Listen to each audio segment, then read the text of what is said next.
어제는 제가 강도사로 교육목사로 섬겼던 교회 집사님 두 가정이 제천에 이렇게 내려오셨습니다. 저랑 헤어진 지 한 20년 정도 되신 가정인 것 같습니다. 그런데 우리 집사님들이 저보고 그런 얘기를 하더라고요. 목사님은 안 변했다고. 예. 그런데 제가 속으로 얘기했어요. 살이 많이 쪄서 많이 뚱뚱해졌습니다. 그런데 20년 동안에 이런저런 얘기를 하다가 제가 서영교에서 1년은 유년부를 섬겼고 3년은 중등부를 섬겼습니다. 제가 가르쳤던 아이들이 88년생, 89년생, 90년생 이렇게 제가 가르쳤었거든요. 그런데 그 아이들 중에서 이미 결혼한 친구들도 있고요. 또 서로 그렇게 그때는 싸웠는데 둘이 커플이 되어서 결혼한 친구도 있고 또 이렇게 아이들도 낳아서 잘 지낸다라는 이야기를 들었습니다. 그런데 마음이 안타까운 이야기도 들었죠. 한 친구가 암으로 지금 이 근육에 이 종양이 생겼다고 그런 얘기를 들었습니다. 젊은 친구인데도 불구하고 그런 얘기를 듣다 보니까 아까 찬양을 하는데 실은 제가 우리 교회 분들 얼굴 한 분 한 분 보면서 주님의 날개로 지켜주시는 은혜가 있었으면 좋겠다라는 그런 마음으로 이렇게 보면서 찬양을 하는데 그 친구가 생각나니까 또 갑자기 마음이 울컥하는 이런 것도 경험하게 되는 겁니다. 저랑 함께 섬겼던 집사님이 저한테 그걸 보여주시더라고요. 본인이 이제 65세가 되어서 서울이 무료 패스가 있다고. 그때는 분명히 제 나이보다 훨씬 젊으셔서 부강 집사님으로 저랑 함께 섬기셨는데 벌써 세월이 이렇게 흘렀다라는 것을 이렇게 경험을 했습니다. 여러분, 우리가 사도행전 말씀을 보면은 시간의 흐름이 많이 안 느껴질 수 있지만 바울이 예루살렘에 온 것은 시간이 많이 흐른 상태로 예루살렘에 올라왔죠. 그럼 바울을 유대인들은 두 가지 제목으로 이 바울을 죽이려고 했습니다. 바울이 이방인을 성전 안에 데려왔기 때문에 성전을 모독했을 뿐만 아니라 유대인의 관습을 부정하였기 때문에 오늘 유대인을 모독한 죄, 하나님을 모독한 죄가 바울에게 있다라고 바울을 죽이려고 했습니다. 여러분, 그렇지만 바울은 본인의 간증을 통해서 나는 유대인으로 태어났을 뿐만 아니라 유대인의 교육을 받고 또한 유대인으로서 너희와 같이 열성이 있던 자라고 바울이 증거를 하게 되죠. 그럼 바울은 다메섹을 가는 중에 예수 그리스도를 만났을 뿐만 아니라 예수 그리스도의 만남은 바울을 변화시켰습니다. 전에는 핍박자요, 전에는 폭행자였던 바울이 예수와 그 도를 증거하는 증인의 삶을 살아가게 됐죠. 오늘 17절 말씀에도 보면은 바울은 성전을 모독하는 자가 아니라 그가 예수를 만난 처음 한 일이 예루살렘에 올라와서 성전에서 기도하는 자임을 바울은 고백을 하고 있습니다. 여전히 그는 성전에서 하나님 앞에 나와 기도할 뿐만 아니라 유대인으로 살아갔던 것이 바로 이 바울임을 증거를 하고 있죠.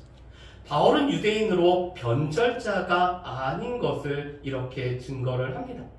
그런 바울을 변화시킨 것은 바울을 찾아오시고 바울에게 말씀하신 하나님의 계시로 바울은 변화됐음을 고백을 하죠. 바울이 성전에서 기도할 때 이 황홀경 중에 오늘 주님께서 바울에게 말씀하는 것을 바울이 보게 됩니다. 여러분, 유대인들은 성전에서 하나님을 만나고 이 하나님의 계시를 받는 것은 너무나 당연한 것으로 여겼습니다. 그래서 이 세례 요한의 아버지였던 이 사가랴가 그가 성전에서 들어갔다가 말하지 못했을 때 성전에서 이상을 봤다라고 인정을 합니다. 또한 이사야 선지자가 이 성전에서 구름 날개 아래 계시는 하나님을 경험했던 것들도 이 유대인들은 인정을 하고 있죠. 그래서 지금 바울이 성전에서 황홀경 가운데 주님이 말씀하신 것을 보았다라는 것도 이 유대인들은 인정을 하고 있습니다. 그런데 주님의 말씀은 바울이 생각지도 못했던 말씀을 하고 계십니다. 바울로 하여금 예루살렘을 떠나라고 말씀하시죠. 그 이유는 유대인들이 나에게 전하는 말씀을 듣지 않을 거라고 말씀하십니다. 바울이 증거를 하지만, 바울이 예수 그리스도에 관해서 복음을 전하지만 이 유대인의 완악함으로 말미암아 복음 전함을 듣지 않을 것을 말씀하죠. 그랬을 때 바울은 자신의 과거에 관해서 말합니다.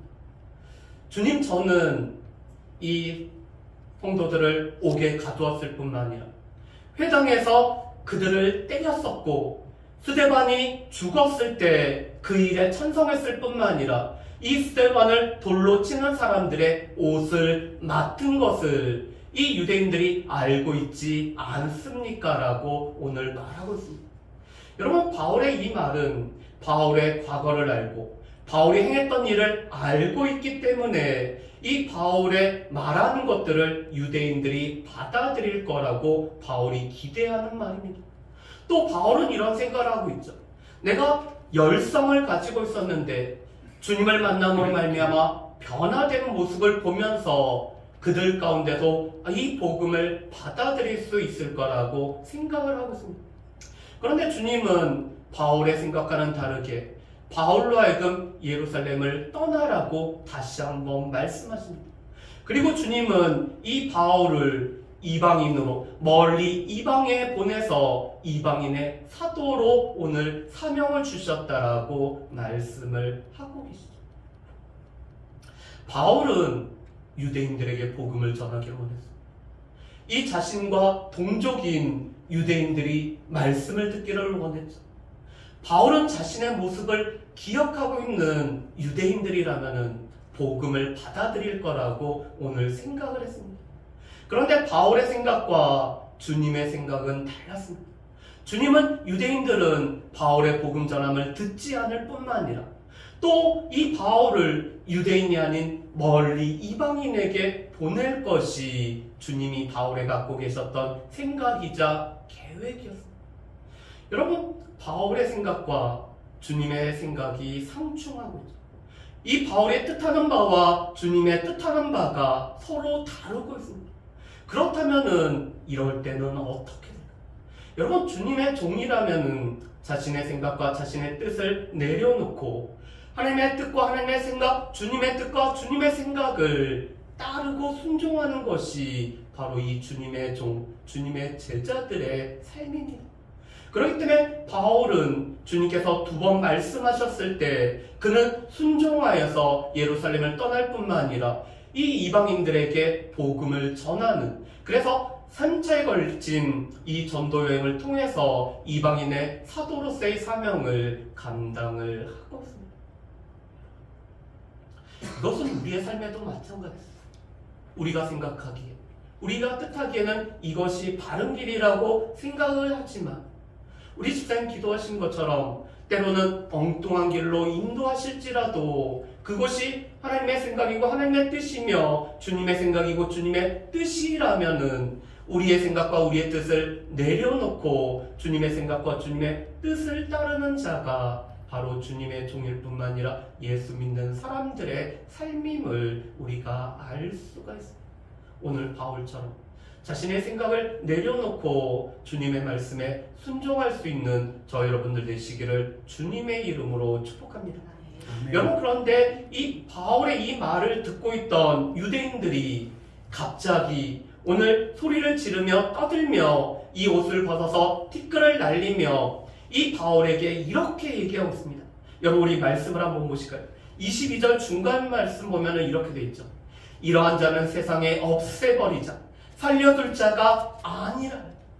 여러분, 지금 유대인들은 바울이 아람어로 말씀을 전하고 자신의 간증을 할 때 조용히 잘 듣고 있었던 사람이었습니다.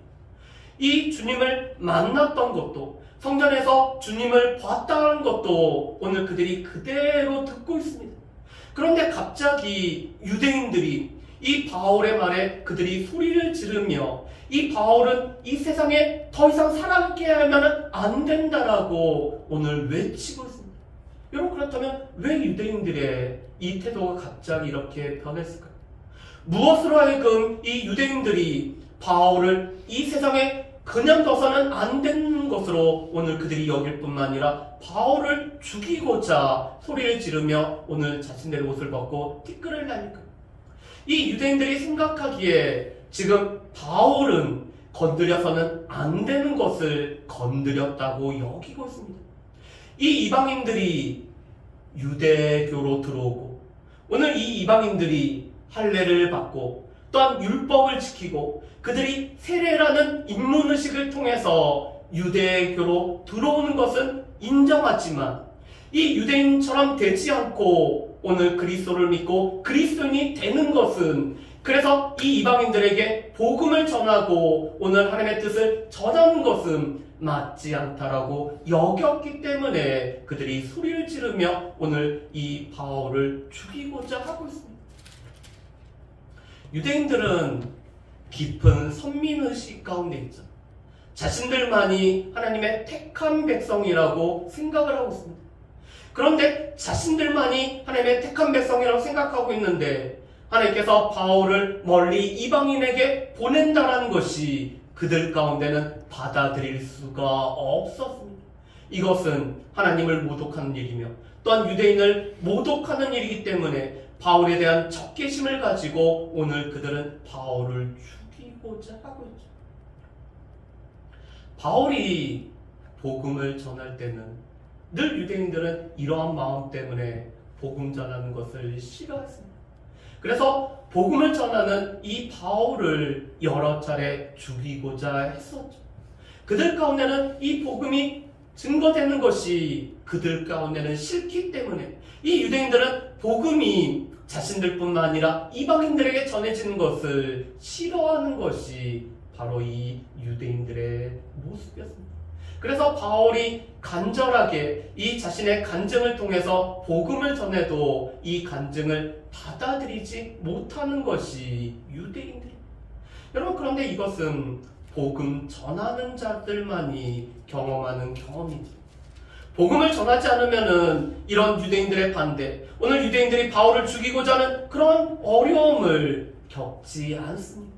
복음을 전하는 자만이 경험하는 이 경험이죠. 제가 지난주 수요일날도 두 팀으로 나눠서 복음을 전했습니다. 저하고 집사람은 이 길을 다니면서 복음을 전했고요. 우리 원호사님하고 서집사님은 이 신안 실크밸리 아파트를 누르면서 배를 누르면서 그 층층마다 계신 분들이 신앙을 갖고 계시는지 교회 생활을 하셨는지 잠시 쉬는지 파악하기 위해서 이 1층에서 초인종 누르면서 가까워 이렇게 살피는 시간을 갖습니다. 그런데 들어보니까 한 남자분이 그 아파트로 들어가면서 우리 두 분에게 그런 얘기를 하셨다고 하더라고요. 관리사무소에서 아무런 연락하지 않으셨나요? 아마도 전에 한번 만났었는데 그때 불편함을 가지고 관리사무소에 연락을 했었던 것 같습니다. 그렇기 때문에 자신한테 전하지 않아도 다른 집에게 전하고 다른 사람들에게 전하는 것조차 싫기 때문에 이 딱딱한 목소리로 싫은 내색을 하면서 오늘 두 분에게 이런 얘기를 했다라고 하죠. 두 분이 복음을 전하지 않았다면은 그런 것도 겪지 않겠죠.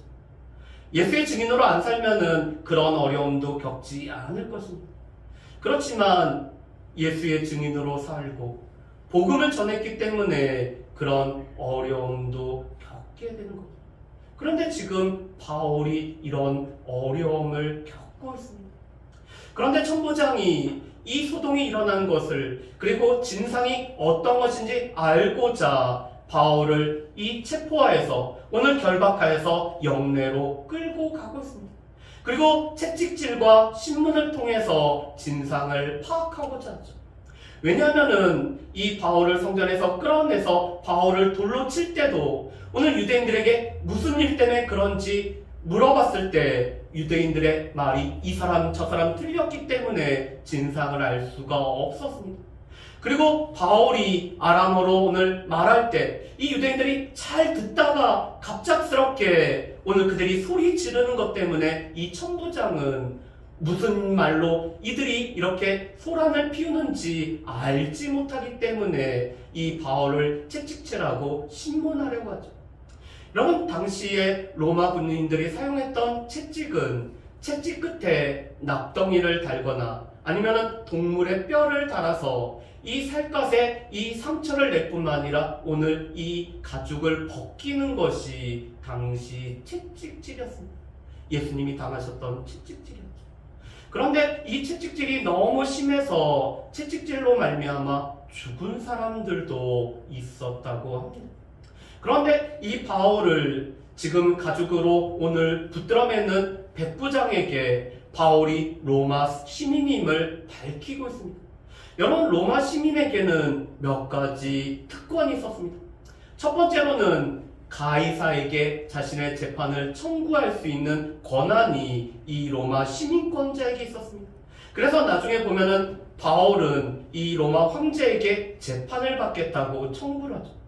두 번째로는 죄를 정하지 않고 체포를 할 수가 없습니다. 이 죄를 정해지지 않음에도 불구하고 결박하는 것은 로마 시민권자에게 해당되지 않는 일이었습니다. 세 번째로는 죄를 정하지 않고 채찍질하고 신문한 것은 불법이었습니다. 로마 시민권자에게는 그런 불법이 제외되는 것이 로마 시민권자들의 오늘 특권이었죠. 그런데 바울이 자신이 로마 시민권자고 오늘 바울을 죄를 정하지도 않고 오늘 채찍질 할 수 있는지 물어보고 있습니다. 그랬더니 백부장이 천부장에게 가서 물어보죠. 그가 로마 사람이라는데 어떻게 하면 좋겠습니까? 그랬더니 이 천부장이 지금 바울에게 이렇게 얘기를 합니다. 여러분, 우리 말씀을 한번 보실까요? 우리 28절 말씀, 29절 말씀을 우리 한번 보겠습니다. 28절, 29절입니다. 천부장이 대답하되 나는 돈을 많이 들여 이 시민권을 얻었노라. 바울이 이르되 나는 나면서부터라 하니 신문하려는 사람들이 곧 그에게서 물러가고 천부장도 그가 로마 시민인 줄 알고 또 그 결박한 것 때문에 두려워하니라. 아멘. 여러분, 바울이 살고 있던 당시에 로마 시민권을 취득할 수 있는 방법은 몇 가지가 있었습니다. 첫 번째로는 로마 군인으로서 이 복무를 다 마치게 되면은 그는 로마 시민권자를 얻게 됩니다. 그래서 로마 군단에 들어갈 수 있는 것은 아무나 들어가는 것이 아니라 오늘 이 속주나 이 피정복민 중에서도 유능한 사람들만이 복무할 수 있었고 이 복무가 끝나면은 로마 시민권이 주어집니다. 그런데 이 복무가 끝마치기 전에도 자신의 많은 재산으로 로마 시민권을 사는 경우들이 있었습니다. 지금 이 천부장 글라우디오 루시아라는 사람이 그런 경우였습니다. 자신은 돈을 많이 들여서 이 로마 시민권을 오늘 샀다라고 얘기하죠. 그런데 이 글라우디오 루시아라는 이 글라우디오라는 것은 가문의 이름입니다. 당시 이 로마 사람들은 자신의 이름이 있고 가문의 이름이 있고 또 별칭을 이렇게 사용하는 것이 로마 사람들이 이름을 짓는 특징이었습니다. 그런데 이 글라우디오라는 이 가문은 글라우디우스 황제에 속한 가문, 그래서 그 가문을 통해서 로마 시민권을 얻은 자가 글라우디오라는 이름을 가지게 됩니다. 글라우디우스 황제 때 자신은 돈을 들여서 오늘 로마 시민권을 받은 것을 말합니다. 세 번째, 나면서부터 로마 시민권자가 있습니다. 본토 로마 시민권자들. 그 조상 때부터 이미 로마 시민이 되어서 태어나면서부터 로마 시민이 된 사람입니다. 그런 사람들에게는 이 신참자, 새로 로마 시민이 된 사람들보다 훨씬 더 오늘 이 로마 제국에 기여한 바가 있다라고 여겨지는 사람들이었습니다. 마지막으로는 이 주인이 이 사람을 해방시키면서 로마 시민권을 사주는 경우들이 있었습니다. 이것이 바로 당시 바울 시대의 로마 시민권을 얻는 방법이었습니다. 그런데 이 천부장은 돈을 들여서 오늘 이 로마 시민권을 샀지만 바울은 이미 태어나면서부터 로마 시민권자였기 때문에 이미 로마 제국에 기여한 바가 훨씬 큰 사람인 것을 이 천부장이 깨닫게 되죠. 그래서 이 바울을 결박한 것 때문에 두려워할 뿐만 아니라 이 로마 시민권을 갖고 있는 바울이 어떤 일이 이루어졌는지 알기 위해서 이 사내들인 공의회를 모을 뿐만 아니라 제사장들을 모아서 이 사건의 진상을 파악하는 것이 천부장이 하고 있는 일. 여기서 우리가 한 가지 알 수 있는 것은 바울은 자신에게 주어진 이 권한, 이 특권을 복음 전하는 일에 사용하고 있다는 것입니다. 바울에게 주어진 이 로마 시민권은 자신의 유익을 위해서 사용하는 것이 아니라 복음을 전하는 일에 바울은 이 로마 시민권이라는 특권을 사용을 하고 있습니다. 왜 그럴까요? 여러분, 복음 전도자에게 꼭 필요한 두 가지의 모습이 필요합니다. 예수님께서 제자들을 이 이스라엘 곳곳으로 복음을 전하라고 오늘 보내면서 이 제자들이 이리 가운데 보내지는 양과 같기 때문에 그들에게는 뱀처럼 지혜로울 뿐만 아니라 비둘기처럼 순결함이 필요하다라고 말씀하죠. 이 순결함이라는 것은 우리가 예수 믿는 사람으로서 살아가는 이 순결함을 지킬 뿐만 아니라 우리가 복음을 타협하지 않고 복음의 순결함을 증거하는 것이 우리 가운데 필요합니다. 그런데 우리에게는 뱀처럼 지혜로움이 필요하죠. 여러분, 바울에게는 그에게 필요한 이 특권이라는 것을 오늘 복음을 전하는 일에 적절하게 사용함으로 말미암아 이 복음이 더 증거되는 일에 바울은 지혜롭게 쓰고 있습니다.